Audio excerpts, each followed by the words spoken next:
Dear friends, subscribe and hit the bell. Your support allows us to continue our investigations. In the investigator's office, there was that peculiar, ringing silence that can only be found in buildings where fates are decided, yet no sounds of the street could be heard. It was the end of winter in 1938. The man sitting on the uncomfortable chair had, until recently, worn large golden stars on his lapels, and his portraits adorned the front pages of central newspapers. Alexander Ilyich Yegorov, one of the first 5 marshals of the Soviet Union, a hero of the Civil War, a favorite of the army, now looked simply like a tired old man, cornered. On the table before him lay a sheet of paper, an interrogation report that was supposed to transform him from a legendary commander into the leader of an anti-Soviet organization. He was offered to sign something that would negate his entire life, a confession of espionage for the very countries against which he had prepared defenses for many years. At that moment, under the dim light of the lamp, his memory must have been filled not so much with images of battles, but with the faces of those he considered friends, and the face of that one person whose trust he considered his main shield, Joseph Stalin. The paradox of the situation was that Yegorov was not a typical victim of political intrigues. He was a part of them. He was a pillar of the regime. Only recently, less than a year ago, he himself sat in the judge's chair, sending his colleagues to certain death, hoping that this cup would pass him by. He believed in the unwritten law of loyalty. If you are personally devoted to the leader, if you have been through fire and water with him during the most difficult years of the state's formation, you are untouchable. But in that cold office, he began to realize the terrible truth. The past does not matter. Merits do not serve as protection. In the new coordinate system, which he himself helped to build, security was an illusion, and yesterday's hero became today's target with frightening speed. This is a story of how a system devours its creators, and how a man who possessed immense power found himself powerless before a mechanism he considered his tool. To understand the depth of his fall, one must return to the origins, to the time when the character of the future marshal was formed. Alexander Yegorov was not a proletarian who rose from the factory floor. He was a professional, a career officer of the Imperial Army, a man of high culture and education. Unlike many Red commanders who learned tactics directly in the saddle, Yegorov knew military science academically. By the beginning of the First World War, he was already an experienced officer, commanding a regiment, and his transition to the side of the revolution was not a spontaneous impulse. It was a conscious choice of a military specialist who saw in the new government the only force capable of holding the disintegrating empire within its unified borders, albeit under a different flag.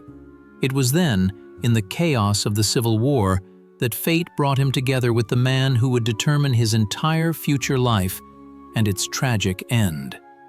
On the southern front, near Tsarist, Yegorov met Stalin.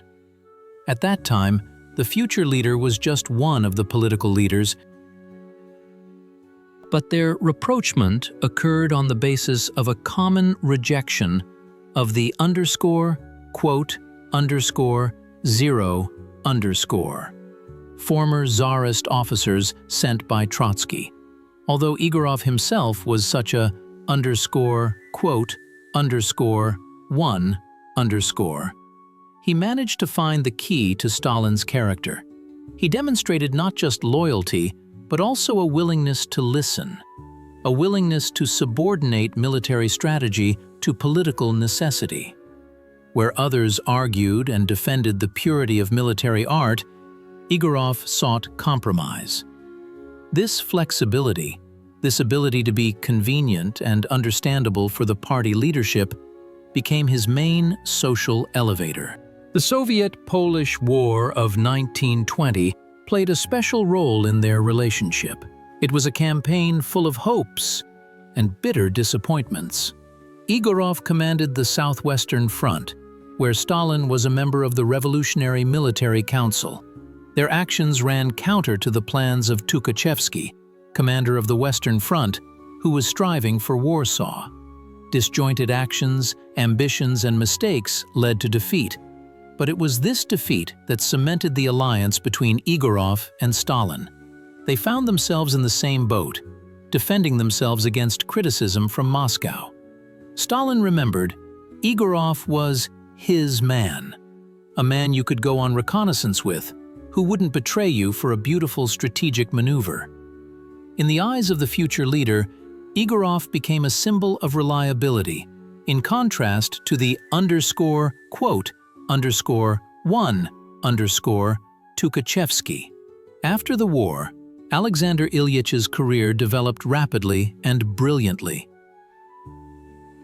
He held key posts, participated in army reforms, and wrote theoretical works. When the personal military rank of Marshal of the Soviet Union was introduced in the country in 1935, Yegorov deservedly entered the first Magnificent Five. This was the pinnacle. It seemed that life had succeeded: honor, respect, proximity to the highest power. At receptions in the Kremlin, Stalin personally toasted the health of our outstanding commander, Comrade Yegorov. The Marshal believed that this friendship, hardened in battle, was his letter of protection.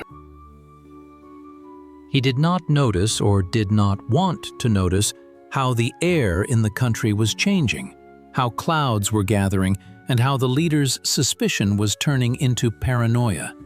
The outer layer of the conflict that began to unfold in the mid-1930s concerned the very essence of the development of the armed forces. The Red Army was on the verge of a grand technical revolution. Tanks, airplanes, and new means of communication were needed. Yegorov became the chief of the General Staff, a colossal responsibility for preparing the country for the coming Great War, the inevitability of which everyone understood, fell on his shoulders. But here a hidden confrontation arose. On one side was Tukhachevsky's group, young, aggressive technocrats who demanded immediate and total rearmament, the creation of giant mechanized corps. On the other side were the veterans of the 1st Cavalry, to whom Voroshilov and Budyonny gravitated, betting on proven methods and cavalry. Yegorov found himself between two fires. As a professional, he understood Tukhachevsky's correctness and the need for modernization. His reports and plans of that time testify to a deep understanding of the nature of future war. He developed the theory of deep operation, planned the creation of powerful armored formations.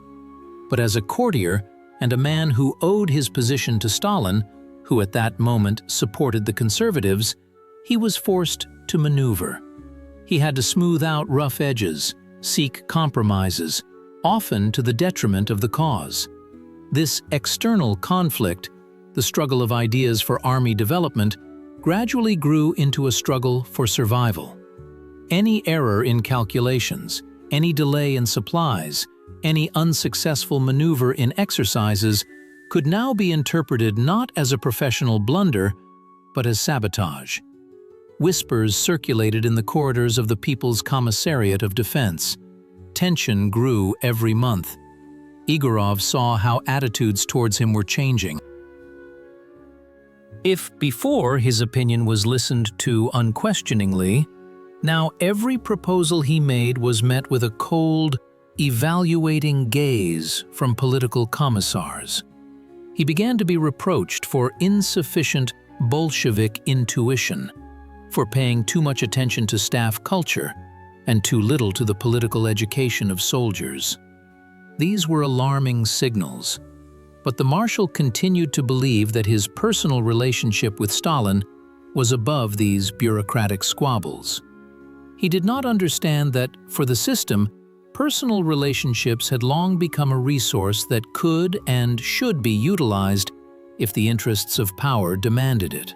But the most terrible conflict unfolded not on staff maps, but in the Marshal's own soul. It was an internal breakdown that occurred in 1937. The quote, "zero" began. Tukhachevsky and a group of high-ranking commanders were arrested. Stalin decided to hold a show trial to once and for all eradicate any possibility of Bonapartism in the army. A special judicial presence of the Supreme Court was assembled to try Marshal Tukhachevsky, and Alexander Yegorov was included in the panel of judges. This was a devilish choice fate had placed before him.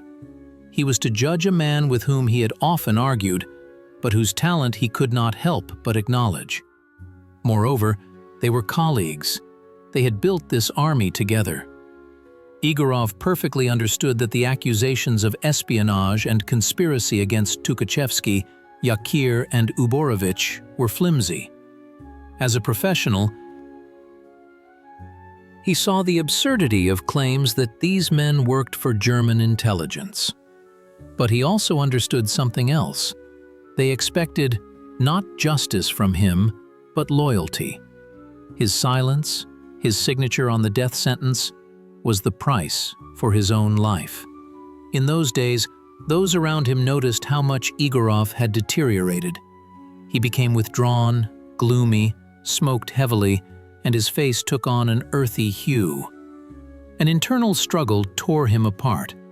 On one side, officer's honor, remnants of conscience, the understanding that the flower of the army was being destroyed.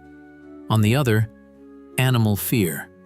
Fear not only for himself, but also for his wife, for his family. He chose life. He put on the mask of an accuser. In court, he questioned the defendants. He played his role in this tragic performance. When the verdict, the highest measure, was announced, Yegorov was among those who sent their comrades to their deaths. He thought that this sacrifice was an atonement. That by staining his hands with the blood of colleagues, he had proven his absolute devotion to the leader. After Tukhachevsky's execution, Yegorov even gave a speech to the active members of the commissariat, where he denounced __1_. It was the agony of conscience. Trying to silence his inner voice, he tried to be holier than the Pope, demonstrating zeal in exposing enemies. But it was precisely this internal breakdown, this willingness to betray his own for his own salvation, that paradoxically made him even more vulnerable. The system did not like witnesses to its crimes, and it did not respect those it had broken. In Stalin's eyes, Yegorov, who had betrayed Tukhachevsky, ceased to be a reliable comrade and turned into spent material, into a man capable of betrayal. And if he betrayed one, what would prevent him from betraying the leader himself? The ideological conflict of this story lies in the clash of professionalism and ideology. Yegorov was a representative of the old school, a carrier of knowledge and traditions. But the new era demanded a different type of person, not an expert, but an executor, a cog. Yegorov's tragedy is the tragedy of competence in a world where loyalty is valued above intellect. He tried to combine these two things to be both a professional and a loyal party member. But totalitarian logic does not tolerate shades of gray. It needs either fanatics or silent slaves. Intellectual independence, even in matters of military strategy, was perceived as a potential threat. The entire life of the country at that time was permeated with an atmosphere of suspicion. Saboteurs were sought everywhere, in factories, breaking machines, in collective farms where livestock died, and of course, in the army. Any tank accident, any disruption of training schedules was interpreted as a conspiracy. Yegorov, as chief of the general staff, was responsible for everything. His attempts to explain failures by objective reasons, lack of personnel, weakness of industry, complexity of new equipment, were perceived as attempts to excuse enemies. Ideology demanded victories and successes, while reality presented problems. It was in this gap between the desired and the actual that Marshal Yegorov perished. His rational arguments crumbled against the wall of irrational belief that there are no fortresses that the Bolsheviks could not take. If a fortress was not taken, it meant someone had betrayed. The turning point came at the end of 1937. The clouds above the Marshal's head had finally gathered. First came the rumors, whispers that Yegorov's wife, Galina Tseshkovskaya, was behaving too freely, that she was supposedly connected with Polish intelligence. Her Polish origin now became an incriminating piece of evidence. It was said that anti-Soviet conversations were taking place at the Marshals' dachas. Stalin, who possessed a phenomenal memory for grievances and suspicions, began to recall Yegorov's old sins, including the errors of 1920, which had previously been forgiven. In January 1938, the blow fell. By a resolution of the Politburo of the Central Committee of the All-Union Communist Party, Bolsheviks, Alexander Yegorov was removed from the post of Deputy People's Commissar of Defense. The wording was humiliating and frightening, for being politically unsound, for failing to recognize enemies of the people in his circle. This was the beginning of the end. He was transferred to the position of commander of the troops of the Transcaucasian Military District, a descent from the heights of power to the provinces. For any other person, being appointed district commander would have been a promotion, but for the first marshal, it was an exile. Yegorov left for Tbilisi, but he was already doomed. He understood that this was only a temporary stop before the final act. In Transcaucasia, he felt himself in a vacuum. Local party leaders, including Beria, looked at him as a living corpse. The phone was silent. Moscow no longer sought his advice. He tried to write letters to Stalin, repenting of his mistakes, swearing loyalty. "I have always been, am, and will be a loyal soldier of the party," he wrote with a trembling hand. But there was no reply. The silence of the Kremlin was more terrifying than any accusations. The culmination came quickly. In February 1938, he was summoned to Moscow. Officially, for a conversation. But Yegorov, an experienced military man, sensed an ambush. He said goodbye to his wife as if he were leaving forever. In Moscow, he was not met with honors. In Voroshilov's reception room, he waited for several hours, and then an arrest warrant. This was followed by months in Lefortovo, those very months when pride, honor, rank, everything is erased, leaving only naked human nature before the relentless machine of investigation. The investigators worked roughly, but effectively. They didn't need the truth, they needed a script. The script read, Yegorov headed a right Trotskyist organization in the army, prepared a terrorist act against Stalin, and was a spy for Polish, German, and British intelligence simultaneously. Did he break immediately? Documents indicate that for some time he resisted. He tried to deny the absurd accusations. How could he, a hero of the Civil War, work for the Poles? How could he, Stalin's favorite, plan an assassination attempt against him? But the system knew how to break people. Methods of physical and psychological pressure were applied. Interrogations lasted for days, without sleep, without food. Conveyor method. He was shown the testimonies of his former comrades in arms who had already slandered him. He was threatened with reprisal against his family, and at some point, the Marshal's will broke. He began to give testimony. He signed everything they put in front of him. He pleaded guilty to creating a conspiracy. He slandered other people, those who were still at large. This was an act of desperation, an attempt to bargain for at least a quick end, or perhaps a fleeting hope of preserving his life. In his testimony, he painted fantastic pictures of underground activities, meetings, passwords, safe houses. All that was born in the sick imagination of the investigators. Reading these protocols today, one is struck by the mixture of bureaucratic officialese and madman's delirium. "I admit that I am an agent." These words became the epitaph of his career. On February 22, 1939, on Red Army Day, which he had celebrated so many times as his professional triumph, the Military Collegium of the Supreme Court of the USSR delivered its verdict. The court session lasted only a few minutes. No lawyers, no witnesses, only a panel of 3 judges and the accused. The verdict was predetermined, the highest measure of punishment. On the same day, or the next, Alexander Ilyich Yegorov was deprived of his life.